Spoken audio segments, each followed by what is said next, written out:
বন্ধুরা আশা করি তোমরা সবাই ভালো আছো। তোমার চ্যানেলে তোমাদের সবাইকে স্বাগতম। তো আজ তোমাদের সামনে একদম পুরো অস্ত্র তুলে ধরবো। কিসের অস্ত্র না, বিশেষ করে উচ্চ মাধ্যমিক ইংলিশে যারা ভয় পাচ্ছ যে আমাদের ইংলিশে কি হবে, ইংলিশে কত প্রশ্ন, এত প্রশ্ন পড়বো কি করে, তাদের জন্য কিন্তু আজকের ব্রহ্মাস্ত্র। কিসের ব্রহ্মাস্ত্র না, আজকে আলোচনা করবো আমরা প্রোজ নিয়ে।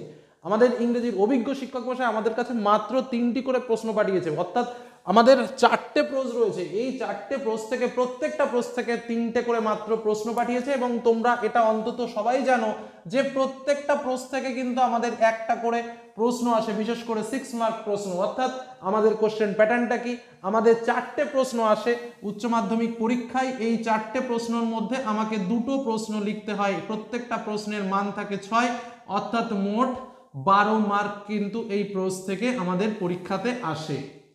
তো এই 12 মার্ক আজ তোমাদের সামনে যে প্রশ্নটা শেয়ার করবো, আমি মনে করছি এই 12 মার্কের মধ্যে 12ই কিন্তু তোমরা পাবে। তো সেই রকম প্রশ্ন এবং ঠিক সেই লেভেলের ইম্পর্টেন্ট প্রশ্ন কিন্তু আজ তোমাদের কাছে শেয়ার করছি। অর্থাৎ আজকে প্রশ্ন থেকে যে কটা প্রশ্ন বলবো, কোনো প্রশ্ন তোমরা মিস করবে না, যদিও তার মধ্যেও একটা চালাকি আছে, সেটাও তোমাদের শিখিয়ে দেবো। তার আগে বলবো, যারা এখনো চ্যানেলকে সাবস্ক্রাইব করো অবশ্যই সাবস্ক্রাইব করো এবং বেল আইকন অবশ্যই ক্লিক করে রাখো, যাতে এরকম আরো গুরুত্বপূর্ণ ভিডিও তোমরা দেখতে পাও। তো প্রথম আলোচনায় আসা যাক। আজকের মূল বিষয় HS English pros last minute suggestion, অর্থাৎ ফাইনাল পরীক্ষার আগে শেষ মুহূর্তের শেষ সাজেশন তোমাদের জন্য শেয়ার করছি। প্রথমেই দেখো, আমাদের প্রোজে থাকে হচ্ছে 20 মার্ক, অর্থাৎ আমাদের প্রোজটা যদি আমরা ভালো করে পড়ি তাহলে কিন্তু এই 20 মার্ক কিন্তু আমাদের একদম হাতের মুঠোয় চলে আসবে। অন্যদিকে প্রজেক্টে রয়েছে 20। প্রোজ, পোয়েট্রি, প্রপোজাল, এই 3টে বিষয় থেকে কিন্তু আমাদের একদম নম্বরটাকে ক্যারি করে নিতে হবে, কারণ এই জিনিসটা হচ্ছে আমাদের হাতের জিনিস, এর মানে বাইরে থেকে কিছু না, সমস্ত জানা জিনিস হচ্ছে কিন্তু আমার এইটুকু, অর্থাৎ এই জায়গাটা কিন্তু আমার একদম কবজার মধ্যে নিতে হবে। সেই উদ্দেশ্যই কিন্তু আজ আমাদের মূল টার্গেট। তো এই 20 মার্কের মধ্যে আমাকে যেটা করতে হবে, 6 গুণ 2 অর্থাৎ 12 মার্ক হচ্ছে আমাকে বড় টাইপ ব্রড কোশ্চেন লিখতে হবে, এবং আমাদের এমসিকিউ আর এসএকিউ প্রত্যেকটা গল্প থেকে একটা করে এমসিকিউ আসবে, প্রত্যেকটা গল্প থেকে একটা করে এসএকিউ আসবে।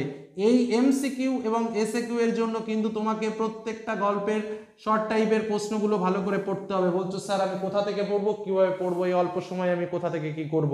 আমি একটা তোমাকে বেস্ট অপশন দিচ্ছি। কি কি করতে হবে? 2টো কাজ।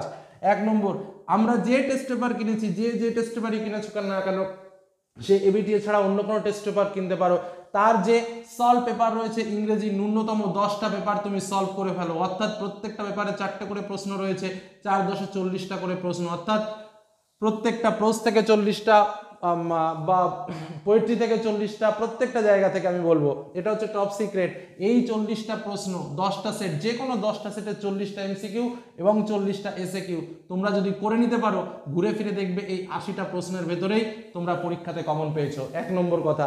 2 নম্বর টিপস, প্রিভিয়াস ইয়ারে যে কোশ্চেনগুলো এসছে, কারণ ইংলিশের ক্ষেত্রে কিন্তু পুরো কোশ্চেন রিপিটেশন হয় এবং বারবার একই ধরনের প্রশ্ন আসে, অর্থাৎ প্রিভিয়াস ইয়ারের যে কটা প্রশ্ন এসছে সেই কটা প্রশ্ন সলভ করার চেষ্টা করো। এবার এই দুটো তোমরা মিলিয়ে দেখবে, আমি যেটা বললাম প্রিভিয়াস ইয়ার আর টেস্ট পেপার সলভ, দেখবে ঘুরে ফিরে প্রিভিয়াস ইয়ারেও যে প্রশ্ন, টেস্ট পেপার সলভেও সেই একই প্রশ্ন, ঘুরে ফিরে তোমার সব মিলে প্রশ্ন হবে 50টা মতো প্রশ্ন হবে। আমি চেষ্টা করব সেই 50টা প্রশ্ন সংকলন আলাদাভাবে তোমাদের সামনে তুলে ধরার, প্রত্যেকটা বিষয়, অর্থাৎ প্রশ্ন থেকে 50টি প্রশ্ন তুলে ধরবো। এবং এটুকু বলতে পারি, এই 50টি প্রশ্নের ভেতরেই তোমরা এমসিকিউ এবং এসএকিউ 8টা প্রশ্নই কমন পেয়ে যাবে আশা রাখি। সেরকম সেট আমাদের শিক্ষকেরা তৈরি করছেন, এটুকু তোমাদের বলে রাখলাম, খুব তাড়াতাড়ি পাবে। এবার আসা যাক আজকের মূল সাজেশন, অর্থাৎ আমাদের ব্রড কোশ্চেনের সাজেশন। আমরা কি পড়বো স্যার? তোমাদের একটা কথা বলে রাখি, আমাদের যেহেতু 4টে প্রশ্ন থেকে 4টে প্রশ্ন আসবে, আমাদের পরীক্ষাতে 2টো প্রশ্ন লিখতে হবে, কি তাই তো?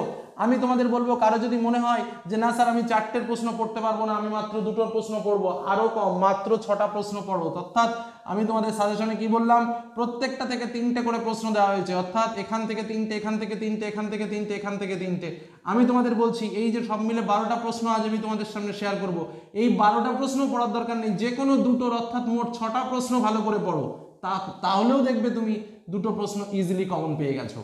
এবার তোমার নিজস্ব তো একটা ভাবনা চিন্তা আছে যে স্যার আমার এই গল্পটা ভালো লাগে, কেউ বলছো না স্যার আমার এই গল্পটা ভালো লাগে, যার যেটা ভালো লাগে সে সেই জায়গা থেকে সেই 3টে করে প্রশ্ন পড়ো, অবশ্যই পড়বে এই 3টে করে প্রশ্ন, কারণ সব থেকে ইম্পর্টেন্ট, সব থেকে মোস্ট ইম্পর্টেন্ট, এবং যে প্রশ্ন পরীক্ষায় আশা রাখছি হুবহু তোমরা কমন পাবে, সেই প্রশ্ন সংকলনই কিন্তু আজ তোমাদের সামনে শেয়ার করছি, যেটাকে বলা হয় লাস্ট মিনিট সাজেশন। চলো আমরা এবার সেই প্রশ্নগুলো দেখে নিই, এবং তোমাদের সেটাই বলবো যাতে তোমরা এই প্রশ্নগুলো ভালো করে রেডি করো। জাস্ট এই কটা প্রশ্ন পড়ে ফাইনাল পরীক্ষা দিতে পরীক্ষার হলে অন্তত পৌঁছে যেও, এই কটা প্রশ্ন যেন বাদ না থাকে। সবার আগে এই তিনটে করে প্রশ্ন রেডি করে যাও। আর টিপসটা যেটা বললাম, যে কারো যদি মনে হয় যে আমি এই 4টে গল্পের প্রশ্ন পড়বো না, আমি তাকে বলছি যে কোনো দুটো প্রশ্ন পড়ো, অর্থাৎ যে কোনো দুটো প্রোজের 3 6টা মোট 6টা প্রশ্ন পড়ে যাও। এখান থেকে তুমি নিশ্চিত রূপে 2টো প্রশ্ন কমন পাবে। কারণ কি, প্রোজের ক্ষেত্রে কিন্তু তোমাকে 4টে প্রশ্ন আসবে, তোমাকে 2টো প্রশ্ন লিখতে হবে। আমার 4টে প্রশ্ন কমন পাওয়ার দরকার নেই, আমার 2টো প্রশ্ন কমন পেলেই হলো, অর্থাৎ আমার বেশি টেনশন নিয়ে কোনো লাভ নেই। আর শর্টের জন্য যে টিপসটা বললাম, টেস্ট পেপার সলভ করো ন্যূনতম 10টা পেজ, এমসিকিউ এবং এসএকিউ, এবং প্রিভিয়াস ইয়ার সলভ করো তোমার যেগুলো এসছে এমসিকিউ এবং এসএকিউ সেগুলো, তাহলে দেখবে প্রোজ থেকে আর কোনো রকম কোনো সমস্যা কিন্তু তোমার থাকছে না।